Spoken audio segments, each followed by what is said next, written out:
आप सभी को नमस्कार। बहुत दिनों से आने वाले भक्तों के तमाम प्रश्न और उनकी समस्याओं पर विचार करने के पश्चात यह विचार बन रहा था कि एक ऐसा ऑडियो वीडियो बनाया जाए जिसे सुनकर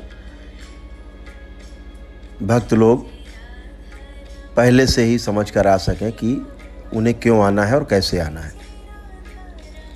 इसलिए यह वीडियो ऑडियो बनाने की आवश्यकता प्रतीत हुई और आज परम पूज्य हमारे गुरुदेव पूजनी बाबा जी और माता जी की कृपा से ऐसा कुछ खाली क्षण मिले हैं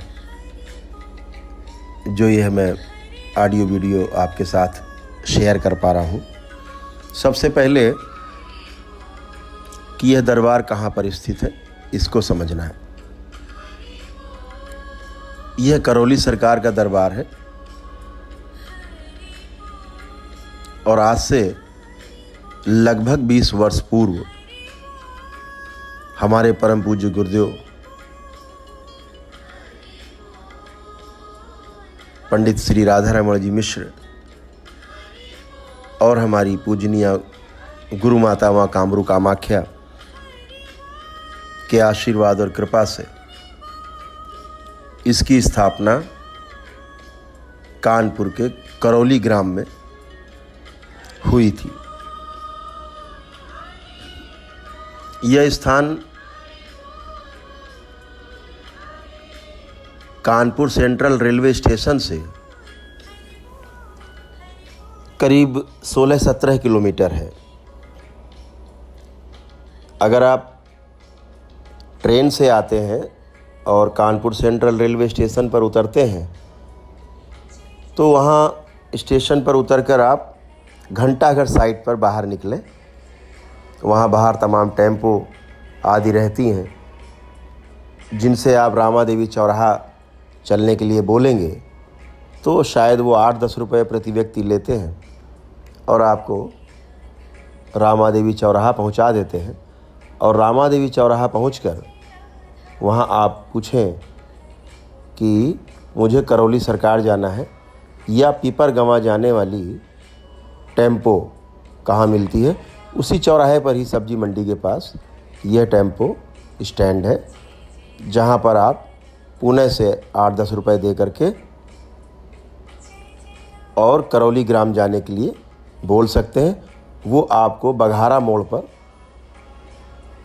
उतारेंगे और वहाँ से करौली ग्राम 1.25 किलोमीटर रह जाता है।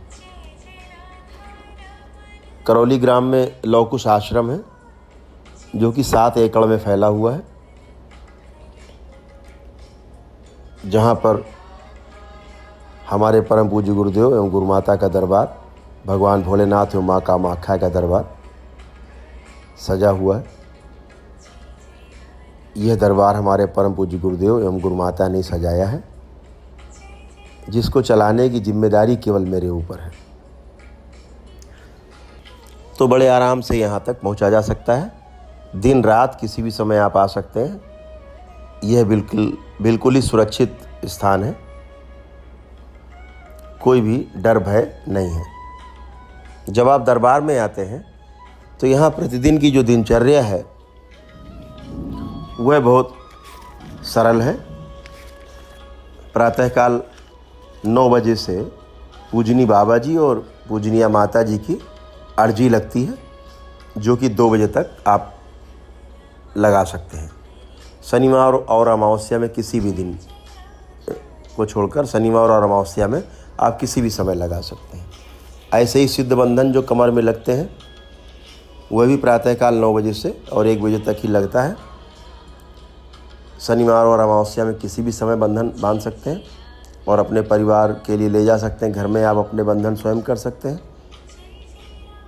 1 बजे से संकल्प का समय शुरू होता है, जो दोपहर को 1 और 2 बजे के बीच में ही होता है संकल्प, जिसमें प्रेतों को बांधना, उनकी शक्तियाँ छीनना और जो बाहरी प्रेत आपके शरीरों में प्रवेश कर जाते हैं, आपके रिश्तेदारों के, मित्रों के, उनको वापस भेजना, ये सारी प्रक्रिया संपन्न होती है। इस बीच में ज़रूरी डिस्कशंस और डिस्कोर्स आदि चलते रहते हैं, जिन पर आपको ध्यान देना होता है। सबसे पहले मैं आपको एक बात जो सबसे विशेष है वो बता देना चाहता हूँ कि इस वीडियो में जो कुछ भी आपको बताया जा रहा है, आप इसको करने के लिए बिल्कुल भी बाध्य नहीं हैं। बताया इसलिए जा रहा है कि यह दरबार के नियम है, परंपरा का एक हिस्सा है। पालन करना न करना ये आपके हिस्से का मामला है, बताना दरबार का काम है। आप करने के लिए कतई बाध्य नहीं है। सबसे पहले प्रश्न उठता है कि क्या विधि है। विधि यही है कि आप इस दरबार में सिंपल 2 विधियां हैं ठीक होने के लिए, या तो हवन करें या नमन करें। आप इस दरबार में निरंतर हाजिरी और अर्जी लगा करके भी अपनी प्रेत बाधा को समाप्त कर सकते हैं। हवन की कतई आवश्यकता नहीं है। आपके अंदर कितनी श्रद्धा, कितनी आस्था, कितना विश्वास है दरबार के प्रति, वह आस्था विश्वास ही आपको ठीक करता है। तो बगैर हवन के भी आप ठीक होते हो। हवन करने की विधि इसलिए बताई जा रही है कि यह हवन से केवल आप एक ही लाभ है कि आप एक निश्चित समय सीमा के अंदर ठीक होते हो। आपने 5 हवन किए, प्रेत बाधा हमेशा हमेशा के लिए समाप्त। अगले 2 हवन किए, आपके पूर्वज पितर मुक्त। वो आपसे बातें करते हैं और बातें करने के पश्चात मुक्ति प्राप्त करते हैं और चले जाते हैं। तो आप हमेशा हमेशा के लिए प्रेत बाधा और समस्या दोनों से मुक्ति पा जाते हैं। अभी तो हमने ही मान रखा है कि इस संसार में प्रेत सबसे बड़ी समस्या है। दरबार आपको आश्वस्त करना चाहता है,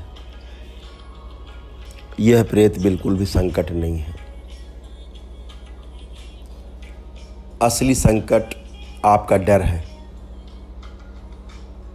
और यह डर इस देश के तमाम मदारियों के लिए रोजी रोटी का साधन बना हुआ है।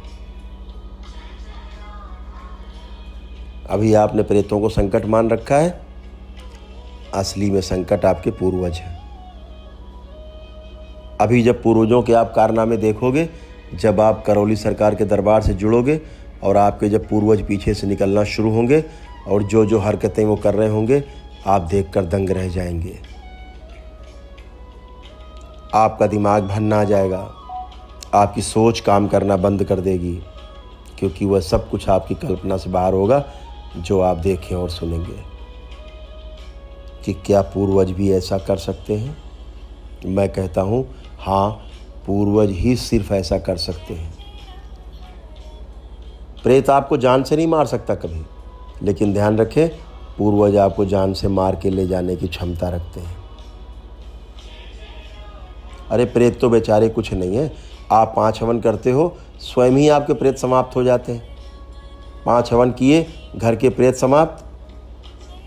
5 हवन करके आश्रम आते हैं, शरीरों पर रहने वाले प्रेत समाप्त। इसके बाद पूर्वज खुल जाते हैं इन प्रेतों के बंधन से, उनकी शक्तियां छिन जाती हैं 5वें हवन के बाद पूर्वजों की, और उनको बांध दिया जाता है आपके पैरों को अंगूठों में, ताकि वो आपको नुकसान न पहुंचा सकें। 6ठे हवन करके जब आप आते हैं दरबार में, तो जो दुष्ट पूर्वज आपके होते हैं, जो आपको इन्हीं प्रेतों के साथ मिलकर तंग कर रहे होते हैं या प्रेतों के मुखिया बन के बैठे होते हैं, तो यह दुष्ट पूर्वजों का संहार भी माताओं द्वारा कर दिया जाता है।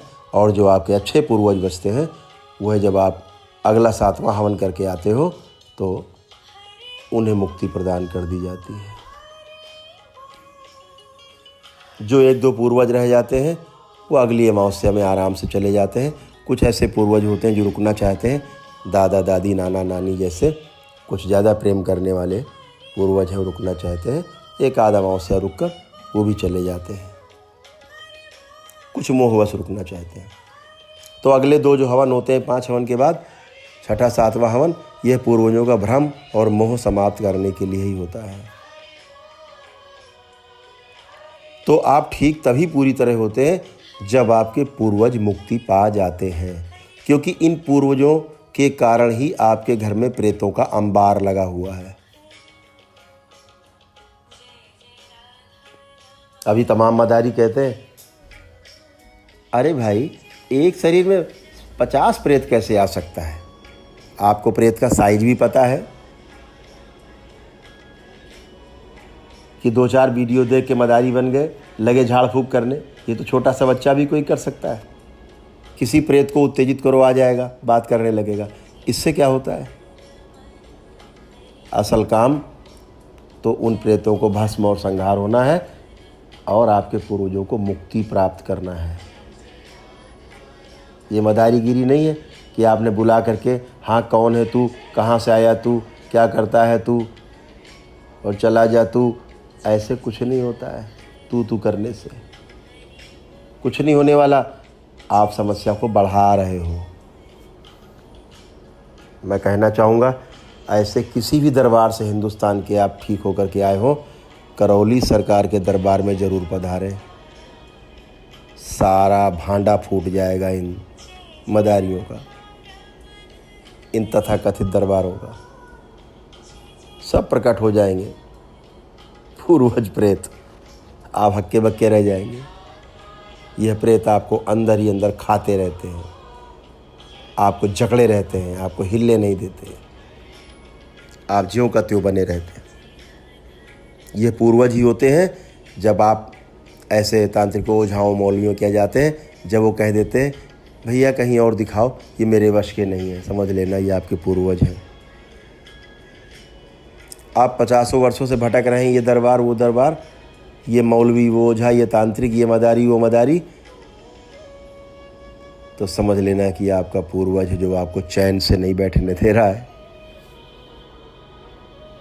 और इनको बगैर मुक्ति दिए, इनका संहार हुए, आप कभी चैन से बैठ भी नहीं पाएंगे, क्योंकि प्रेतों को इकट्ठा करने के कारण यही है। तमाम वीडियोज़ आप देखेंगे करौली सरकार के कि पूर्वज कैसे कैसे गुल खिलाते हैं। इसलिए आप समझते ही हैं कि समस्या है, तो उसका निवारण भी मौजूद है। तो प्रेतों की समस्या के साथ साथ आपके पूर्वज ही मुक्त होते हैं इस दरबार से। यह धरती पर पहला दरबार है जहां आम के आम और गुठलियों के दाम है। आपकी प्रेत बाधा भी जहां समाप्त हो और आपके पूर्वजों को जहां मुक्ति भी मिले, यह वो है सिद्ध दरबार है जो आज तक धरती पर कहीं नहीं है। आप निगाह उठाकर पीछे तक देख डालें, पूरे आप YouTube पर सर्च कर डालें, आपको ऐसा कोई दरबार धरती पर नहीं मिलेगा जहां पर आपके प्रेत समाप्त हों और आपके पूर्वजों को मुक्ति मिले। ध्यान रखना, बिना पूर्वजों को मुक्ति मिले आप प्रेत बाधा से कभी भी मुक्त नहीं हो सकते हैं। और यह आपके पूर्वज 2, 4, 5, 10 साल से नहीं, सैकड़ों वर्षों से आपकी ब्लड लाइन में फंसे रहते हैं और आपको तंग करते रहते हैं, नाना प्रकार के रोग पैदा करते रहते हैं। बल्कि दूसरे शब्दों में कहें तो जो पूर्वज आपके जिन बीमारियों से मरे हैं, वह बीमारियां आपके शरीर पर, आपके परिवार के सदस्यों के ऊपर दिखाई देने लगती हैं, क्योंकि वह पूर्वज लगातार आपके शरीरों में बने रहते हैं और वह बीमारियां आपके ऊपर दिखाई देने लगती हैं। यहाँ तो बहुत से लोग आते हैं, मैं देखता हूँ कि लोग अंधे हो गए हैं। पूर्वज अगर अंधे थे और किसी बच्चे में आ गए हैं और वो बच्चा धीरे धीरे 30, 40, 35, 40 साल का हो गया है, वह भी अंधा हो चुका है, उसको भी दिखाई नहीं पड़ता है। पूर्वज पैरालाइज होकर के मरे थे, आपके माता पिता या भाई कोई भी पैरालाइज घर में पड़ा हुआ है, समझ लेना पूर्वज पूरा हावी है उसके ऊपर। तो यह तमाम बीमारियां भी इन पूर्वजों के कारण आती हैं। यह तमाम समस्याएं भी आपको पूर्वजों के कारण मिलती हैं। संतान नहीं पैदा हो रही, तमाम इन सब के कारण के पीछे आपके पूर्वज होते हैं। पितृदोष सबसे भयानक है और यह ओझा, तांत्रिकों और मदारियों के वश की बात नहीं है।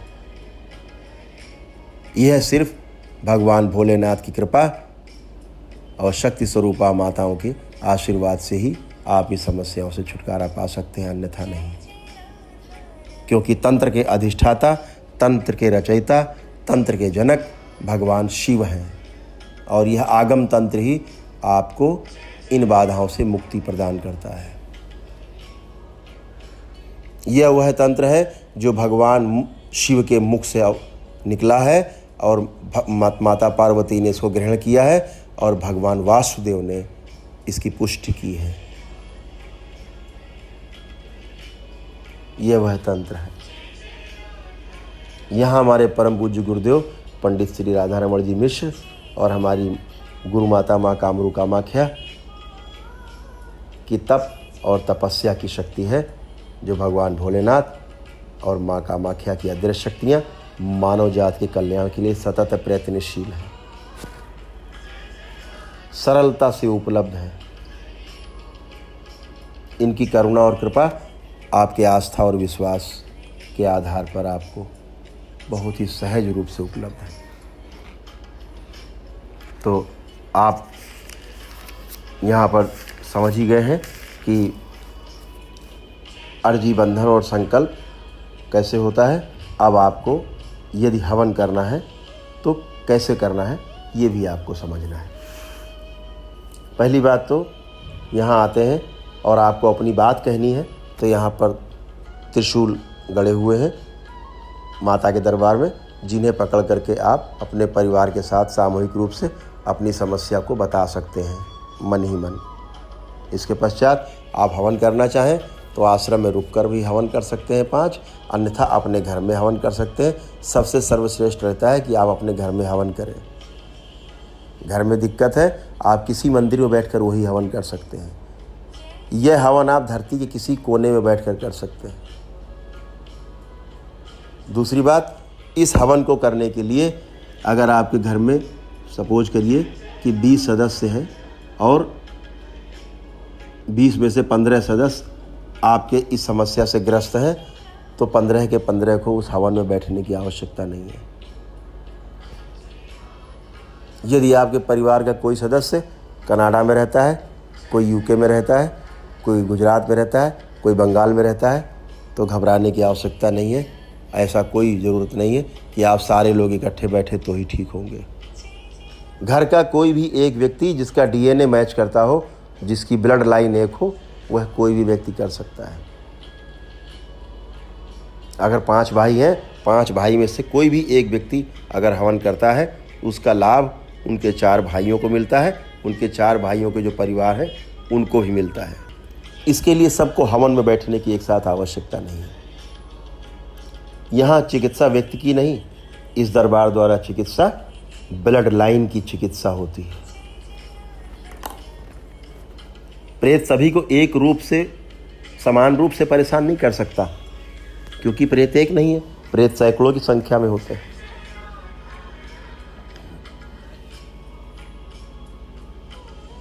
और हर प्रेत की शक्ति अलग अलग है। वह आपके पूरे परिवार को नाना प्रकार से अलग अलग तरह से परेशान करता है। किसी को आर्थिक रूप से, किसी को सामाजिक रूप से, किसी को मानसिक रूप से, किसी को शारीरिक रूप से। जैसा जिसकी क्षमता है प्रेत की, वैसे आपको तंग करने की कोशिश करता है। यह आवश्यक नहीं कि आप गोल गोल झूमें तो ही प्रेत है। और प्रेत 2, 4, 10 नहीं, हजारों की संख्या में रहते हैं घरों में। किसी घर में मैंने देखा लाखों की संख्या में भी रहते हैं। बहुत से मदारी पूछते हैं यूट्यूब पर, अरे कैसा करौली सरकार का दरबार है, कैसे कहते हैं कि 50 प्रेत हैं इसके ऊपर। इन मदारियों को ये नहीं पता कि प्रेत का साइज क्या है।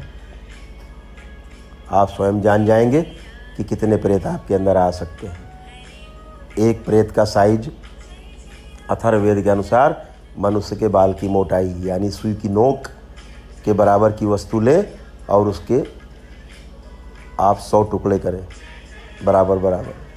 99 टुकड़े फेंक दें, एक बचे, उसके फिर से 100 टुकड़े करें, फिर से 99 फेंक दें टुकड़े, फिर से एक टुकड़ा बचा, उसके 99 टुकड़े करें।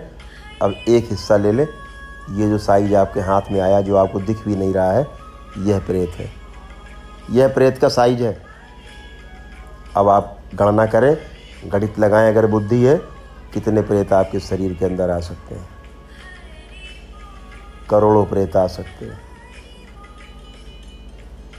लेकिन प्रेत एक ही बात करेगा आगे चल के, एक ही प्रेत गति करेगा। एक प्रेत अगर हटेगा दूसरा प्रेत बात करेगा, लेकिन जब वो गति में आएगा आपके शरीर के हर 2 एटम के बीच से, हर एटम के जो मॉलिक्यूल्स हैं, हर 2 मॉलिक्यूल्स के बीच में गुजरने के बाद प्रेत गति करेगा, और वह आपके जीवन जो शरीर चला रहा है उसको तो नीचे दबा देता है, और प्रेत आपके मेधस को पकड़ करके आपकी पूरी बॉडी को कंट्रोल करता है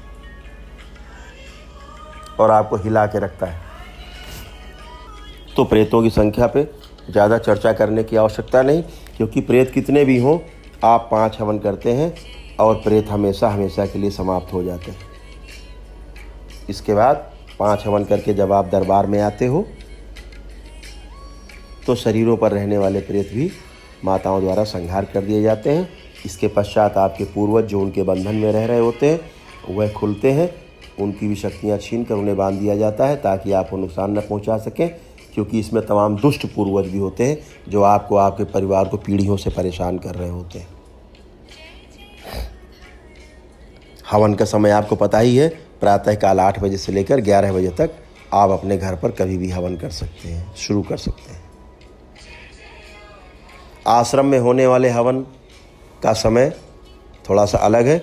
यहाँ जो लोग रुक करके हवन करते हैं वह प्रातःकाल 7 बजे से और 11 बजे तक दोपहर तक, और शाम को भी 7 बजे से और रात को 11 बजे तक, दोनों समय में से किसी एक समय में एक दिन में एक ही हवन कर सकते हैं। पहले तो दरबार द्वारा महीने में एक हवन करने की विधि थी, नियम था। अब तो पूजनी बाबा जी द्वारा वह शक्ति खोल दी गई, आप प्रतिदिन एक हवन कर सकते हैं और 5 दिन में 5 हवन करके प्रेत बाधा को हमेशा के लिए बाय बाय कर सकते हैं। फिर आपके पूर्वज रह जाते हैं, और पूर्वजों का जो तांडव है वह महातांडव है। पूर्वज वह करते हैं जिसकी आपको कल्पना भी नहीं है। छठा हवन करके जब आप आते हैं तो इन पूर्वजों का जो दुष्टता करते हैं पूर्वज, इनका माताओं द्वारा संहार कर दिया जाता है। अच्छे पूर्वजों को बचा के रखा जाता है। जो 7वां हवन करके आप आते हैं तो उनको अमावस्या के दिन मुक्ति दे दी जाती है। मुक्ति देकर आपकी ब्लड लाइन को, डीएनए को दूसरी ब्लड लाइन से हमेशा के लिए काट दिया जाता है। इसके पश्चात आप दरबार से यंत्र ले जा करके 8वां अंतिम हवन करके और यंत्र की स्थापना अपने घर में कर देते हैं। इसके पश्चात आपकी प्रेत बाधा और समस्याएं दोनों हमेशा हमेशा के लिए समाप्त हो जाती हैं। इतना छोटा सा कार्यक्रम है, इसके लिए आपको इतनी भागम भाग करनी पड़ती है दुनिया में, और आप ठीक नहीं होते। दरबार में बहुत सिंपल है, बता ही दिया गया। अर्जी, बंधन और संकल्प के पश्चात आप जा सकते हैं, और यह आपको ही तय करना होता है कि आपको करना क्या है। यहाँ पर एक बड़ा हॉल है जिसमें 5000 लोग एक साथ बैठ सकते हैं। अंदर रेस्टोरेंट है जिसमें 200 लोग एक साथ बैठकर भोजन कर सकते हैं। पूरा परिसर CCTV से लैस है, सारी सुरक्षा उपलब्ध है। आप किन्हीं भी हॉल में अपने परिवार के साथ फ्री में रुक सकते हैं, कोई चार्ज नहीं है। ये पूरा परिसर बता ही चुका पहले में कि 7 एकड़ में बना हुआ है। इसका विस्तार है 20 एकड़ में, करीब 27 एकड़ में पूरा परिसर ये है। यहाँ महीने में 5 भंडारे होते हैं, हर शनिवार एक भंडारा, और 5वां भंडारा अमावस्या के दिन होता है, जो शुद्ध देशी घी में ही पूरा भंडारा होता है। रहने के लिए यहाँ पर कमरे भी उपलब्ध हैं। अगर रात बिरात आदमी अपने परिवार के साथ आता है, कमरे चाहता है, तो AC room, non AC room सभी उपलब्ध हैं, जिन्हें आप पैसे चुका करके, किराया चुका करके रह सकते हैं। न रुकना चाहें तो बाहर होटल है शहर में, आप वहाँ रुकें। आश्रम में रुकने हैं तो आपकी कोई बाध्यता नहीं है, आप चाहें तो रुकें, चाहे तो ना रुकें। यहाँ रुकने के लिए कोई आपको बाध्य नहीं करता, वह आपके ही ऊपर है। हॉल में रुकेंगे तो कोई आपको चार्ज नहीं है। भोजनालय में बहुत कम पैसे देकर आपको भोजन मिल जाता है। 30 से 35 रुपए में थाली आपको भोजन की उपलब्ध हो जाती है। आप आराम से भोजन कर सकते हैं, रह सकते हैं। जैसा आपको अच्छा लगे आप कर सकते हैं। किसी भी क्रियाकलाप को करने के लिए आप बाध्य नहीं हैं। ये वह दरबार है जहाँ लाखों प्रेत प्रत्येक शनिवार को भस्म और संहार होते हैं और अमावस्या में लाखों पितृ आपके मुक्ति पाते हैं। अंतिम बात आपसे शेयर करना चाहूँगा, कृपा करके करौली सरकार के दरबार में तभी पधारें जब आपके अंदर धैर्य की अधिकता हो। अगर आपके अंदर धैर्य नहीं है तो कृपा करके आप करौली सरकार के दरबार में कतई मत पधारें। इस दरबार की चिकित्सा बिल्कुल मत लेना। पूजनी बाबा जी को प्रणाम करके बोल देना, बाबा जी मैं गलती से आ गया, क्षमा करें, मेरे अंदर धैर्य नहीं है, मैं ताबीज से काम चला लूँगा। ध्यान रखें, चिकित्सा है करौली सरकार के दरबार में सीधे सर्जरी होती है। कैंसर के पेशेंट को टैबलेट खिला के ठीक करने की प्रथा नहीं है, सीधे सर्जरी ही होती है। यहाँ पर ईश्वरीय सत्ता कार्यरत है। यहाँ कोई किसी के हुक्म से नहीं चलता, यहाँ सब प्रेम का सौदा है, आपकी आस्था आपके विश्वास का सौदा है। जितना आप धैर्य रखेंगे उतना ही आपको आनंद मिलेगा। आपको धैर्य के साथ अपनी चिकित्सा कराना है, तभी करौली सरकार के दरबार में पहुँचे। इस वीडियो ऑडियो को कई बार सुने तो आपको बात पूरी समझ में आने लगेगी। सामान्यतया व्यक्ति 2 से 3 महीने के अंदर यहाँ पर आराम से ठीक हो जाता है। 5 से 10% लोग ऐसे भी होते हैं जिनको ठीक होने में 5-5, 6-6 महीने लग जाते हैं, क्योंकि वह नियमों का ठीक से पालन नहीं कर पाते। इसके लिए दरबार कतई जिम्मेदार नहीं है। अन्यथा 2 से 3 माह का समय बहुत अधिक है, जिसमें आप हमेशा हमेशा के लिए स्वस्थ हो जाते हैं और आपका परिवार सुख समृद्धि पूर्वक जीवन यापन करने लगता है। आप यहाँ से ठीक होने के बाद हिंदू परंपराएं, अपनी वैदिक परंपराओं को अपनाए रखें। तुलसी का सेवन करते रहें, गाय की सेवा करने की आदत डालें, रात्रि जल्दी सोकर सुबह जल्दी उठने की आदत डालें, तमाम प्राकृतिक नियमों को अपनाएं, अपने पेट को साफ रखें। ध्यान रखें, आसन प्राणायाम करें, आप और आपका परिवार हमेशा सुखी रहेगा। घर में नियमित पूजा अर्चना करते रहें, भगवान शिव परिवार की पूजा अर्चना, परम पूजनी बाबा जी की पूजा अर्चना इसके पश्चात करते रहें। आपको कोई भी प्रेत बाधा, कोई भी प्रेत आपको जीवन में कभी नहीं सता सकता, क्योंकि अब आप करौली सरकार के दरबार की संपत्ति हैं। आप करौली सरकार के दरबार की धरोहर हैं, आपको कोई छू भी नहीं सकता। तो धैर्य बहुत आवश्यक है। जितना धैर्य रखेंगे उतना आपको ठीक होने में आसानी होगी। अब आप जानना चाहते हैं कि एक हवन की कीमत क्या है। हवन की कोई कीमत नहीं है, आपके परिवार के सुख समृद्धि की कोई कीमत नहीं है। यह सिद्ध हवन है, यह पूजनी बाबा जी एवं पूजनी माता जी द्वारा सिद्ध किया गया यह सिद्ध हवन है।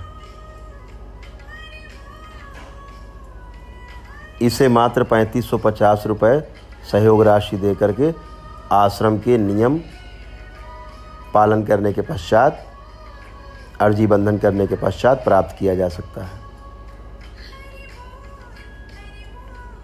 इस 3550 रुपये में 21 ब्राह्मणों की दक्षिणा, वस्त्र आदि और भंडारे आदि का खर्चा सभी सम्मिलित है।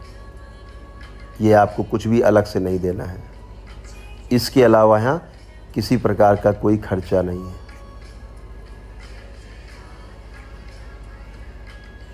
बहुत से लोग कहते हैं हम तो सक्षम नहीं है तो हम क्या करें। आप बिल्कुल कुछ मत करें, आप भजन करें, पहले ही बता दिया गया है। आप हवन नहीं कर सकते, आप कतई बाध्य नहीं है हवन करने के लिए, लेकिन आपके अंदर इतना तो होगा, श्रद्धा भक्ति भाव विश्वास तो होगा, वह तो कायम करो दरबार से।